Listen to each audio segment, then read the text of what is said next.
I've been to the grocery store in the last week, and when I went, I wore a mask. And most of the people who were in the store were wearing masks as well, I would say. More mask wearers than non-mask wearers, which is good. Now, should there be some requirements as far as wearing masks go?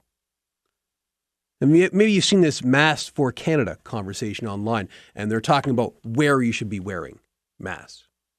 Now, I'm not saying every single person should have to wear a mask. There are some people with reasons they may not be able to, breathing issues, whatever it happens to be. But more often than not, you probably should be wearing one. Dr. Jennifer Kwan's a family physician, and she's been posting daily updates as far as COVID-19 case numbers in the province of Ontario goes. Her Twitter feed's fantastic, jkwan_MD. And she's also talking about Masks for Canada on the very same platform. She joins us on the phone lines right now. Dr. Kwan, good morning. Good to talk to you today. Good morning, Craig. How are you? I'm well, thanks. Yourself? I'm great. Good. So, Masks for Canada, tell us about that as far as where you'd like people to be wearing masks and what the rules should be surrounding masks. Tell us about Masks for Canada. So Masks for Canada is a group of physicians and other scientific professionals from across Canada. We want people who are able to wear masks on in high-risk situations. So the high-risk situations would be ACT Act. So all indoor spaces outside of the home, crowds, and transit. Obviously, people with a medical condition or a disability who cannot wear a mask should not wear one. And same goes for young children. We don't want there to be fines or criminal penalties, but we want education about mask wearing, like how to wear it properly, and we want distribution of masks to the most vulnerable. And that I think is a good place to start here. And we've seen what the numbers would tell us that. And look, I think health officials were slow to take this up, at least at the federal level. But masks, even if they're not medical grade masks, they do help. Absolutely, yes. And I know it's great that you said a lot of people wearing it to the grocery stores. That would be one of the high-risk settings. We want at least 80% of Canadians to be wearing masks in order to have a significant impact on reducing COVID-19 transmission. Yeah, and obviously the more folks that are wearing masks, the better off we're going to be that way. Now, there are some folks who may be asthmatic, kids perhaps. Look, my son and my daughter don't really go into places where that would be described in the ACT Act spots. I try to keep them away from those particular spots, but my son is 1 and my daughter is 2.5, so they're not exactly going to be successful mask wearers. And I don't know what age a kid might become a successful mask wearer, but the moral of the story is there are some people who are not going to be able to do it, so if you can, please try to do it. Exactly. And if you cannot do it, nobody should be forcing you to. We totally understand that there are exceptions to mask wearing. The idea is if everyone around them can be wearing a mask, then it also protects those people who may be more vulnerable. Do you believe that there should be mandatory mask wearing on the public transit vehicles? I know the TTC's talked about that in Toronto. And again, not for everybody, but should folks at least be highly, highly encouraged to wear masks on public transit?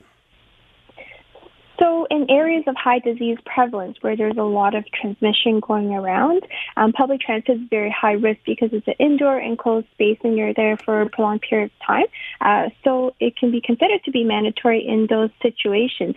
That being said, even though it's mandatory, I don't think people should be punished with fines or arrests. I think if they're not wearing one, then somebody could be offering them a mask in order to help them have access to a mask.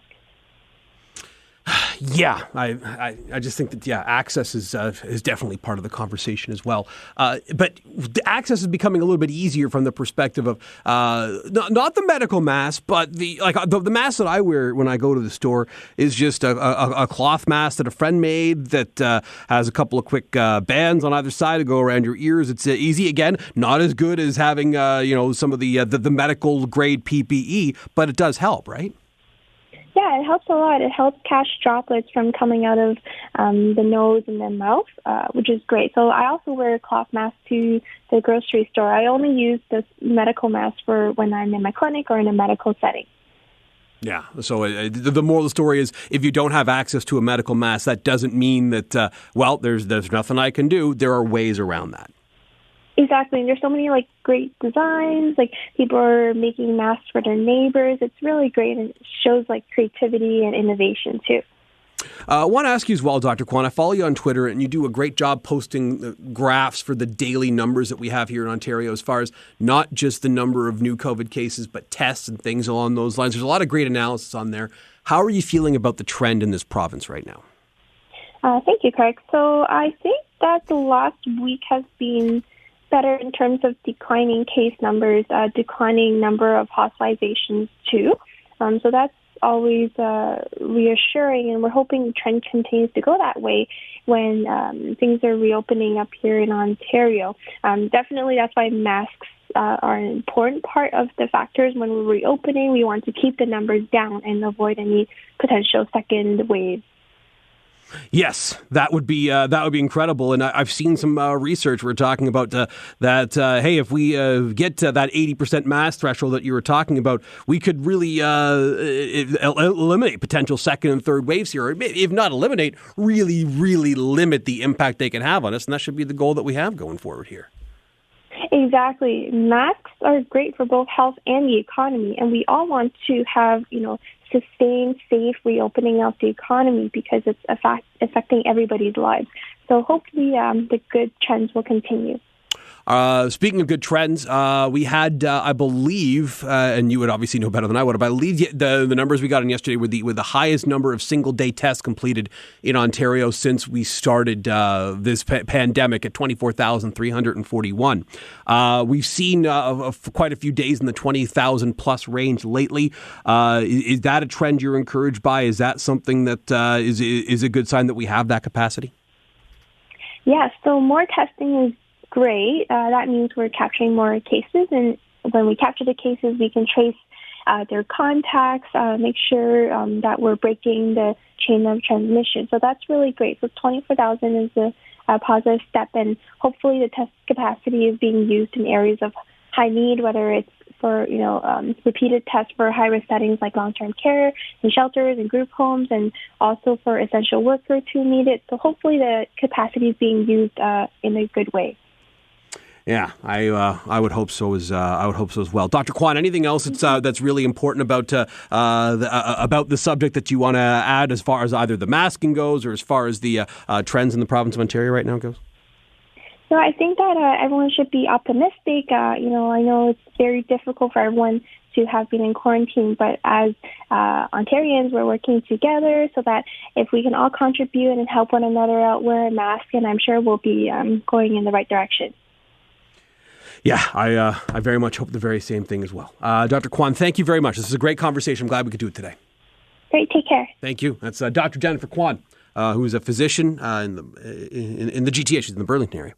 GTHA, I suppose, is the way you talk about it if it's Burlington. Either way. She does a great job keeping track of the numbers in regards to COVID-19 on Twitter, and that's why I follow her on there. And she's got a lot of other great medical advice on there as well. And look, I know that wearing a mask is not always comfortable. It's not always fun for everybody. I get that. I understand it. But if you don't have breathing issues and you're not a small child, you should probably be wearing a mask. If you have breathing issues, this is very dangerous for you, this particular pandemic. And I'm going to leave the best advice as far as to how to proceed here to your medical professional that you see. But if you don't check one of those two boxes, I would hope that you could wear a mask.